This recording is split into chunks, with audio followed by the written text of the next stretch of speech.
สวัสดีทุกคนและกาสวัสดีพี่น้องทั้งฟังไทยเด้อเนาะขอบใจหลายที่ว่าเบิ่งคลิปแม่เจนเช่นเก่าเช่นเคยทุกคนแม่เจนก็เอาภาพบรรยากาศยามแดงๆหลังจากฝนตกของเมืองทะแตงมาฝากทุกคนคือเก่าเนาะทุกคนวันนี้ก็ถือว่าเป็นมื้อที่ว่าดีแน่น้อยหนึงเพราะว่าอากาศบ่ร้อนเพราะว่าฝนตกเด้อทุกคนได้มื้อที่บ่ตกเนาะ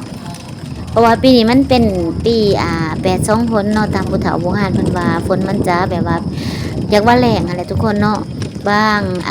บอลได้ไล่บอลกระจมกันเหลืองลำไห้ลำหน้ากะแหงบ่แหล้วว่าซ่านเนาะจังได๋แม่เจนก็เอาใจสวยเด้อทุกคนเนาะสู้ๆไปนํกันเนาะมันหัก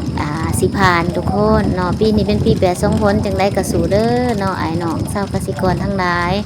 แม่เจนก็ขอเป็นกำลังใจให้เนาะขอฝากเสียง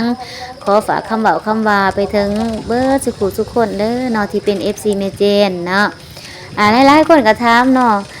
น้องอยู่ตลาดถามว่าแม่เจนเอ้ยเจ้าเฮ็ดคลิปหั่นข่อยอยากเฮ็ดคือเจ้าเด้เพิ่นว่าแม่เจนก็ว่าเฮ็ดโดดเฮ็ดโดดเฮ็ดคือกันนี่แหละแม่เจนก็เฮ็ดไปจังซี่แหละเนาะบางคนก็เพิ่นมักฟังบางคนเพิ่นก็บ่มักฟังเฮาก็บ่ต้องคิดหยังหลายเนาะแล้วก็เลยว่าข่อยย้านเฮ็ดไปแล้วคนเว้าใส่ข่อยย้านเฮ็ดไปแล้วคนบ่เบิ่งแม่เจนก็เลยว่าโอ้คันเฮาเฮ็ดไปแล้วเฮาต้องทำใจเนาะ มันหักสิมี2อย่างก็คือมีคนมักและก็มีคนบ่มักเนาะทุกคนเนาะมันหักเป็นเรื่องปกติของการใช้ชีวิตเนาะมีคนที่มักเฮาแล้วก็มีคนที่เพิ่นบ่มักเฮาก็บ่เป็นหยังเด้อทุกคนเนาะเฮาก็ต้องเข้าใจในจุดนี้ว่าเขาเอิ้นว่า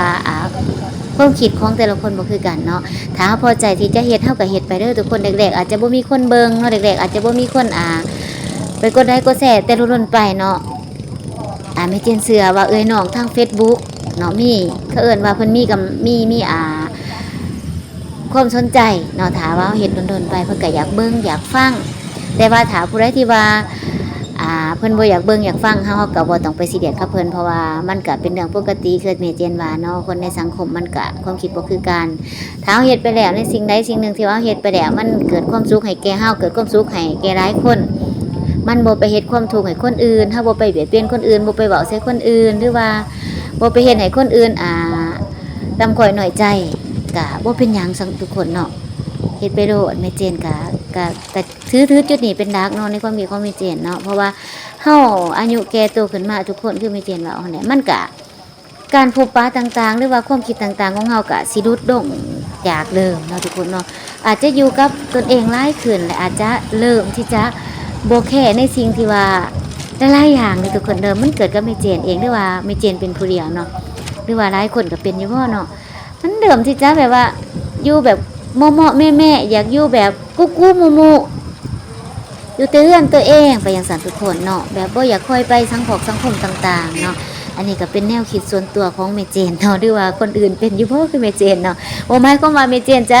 บ่อันนี้เลยนะเมเจนก็ยังปากยังโลภยังอยากเว้าอยากโซนน้ำมูน้ำคูคือเก่าหั่นแหละเนาะแต่ว่าการที่ว่าไปออกสังคมหลายๆก็มันเฮ็ดให้รู้สึกแบบจักจังไรเนาะทุกคนเพราะว่าเฮาก็อายุหลายขึ้นแล้วเนาะทุกคนจะได้กะยาทุกคนแม่เจนเป็นกำลังใจให้เบิดทุกคนเนาะที่กำลังอยากเฮ็ดที่กำลังอยากลองเฮ็ดคลิปอีกทั้งต่างๆเนาะอยากสร้างตัวตนในโลกออนไลน์เนาะสำหรับแม่เจนก็ซ้ำนี่แหละทุกคนเอ้ยเนาะเฮ็ดได้ซ้ำนี่แม่เจนก็บ่มีหยังได้ขอฝากกำลังใจทุกคนที่กำลังจะเฮ็ดเนาะหลายคนถามว่าแม่เจนจะไล่หยังจากการเฮ็ดคลิปได้เงินได้ทองหรือยังเด้อทุกคนว่าแม่เจนเฮ็ดด้วยความมักซื่อๆเนาะแต่ก็เฮ็ดด้วยอ่า อยากเว้าอยากร่วมกับ FC เนาะอยากเว้าน้ำเพลินอยากร่วมน้ำเพลินซื่อๆเนาะฉะนั้นฝากทุกคนกดไลค์กดแชร์กดเป็นกำลังใจให้แม่เจนเด้อกดติดตามเฟซนี้ให้แม่เจนเด้อเจ้าบ๊ายบาย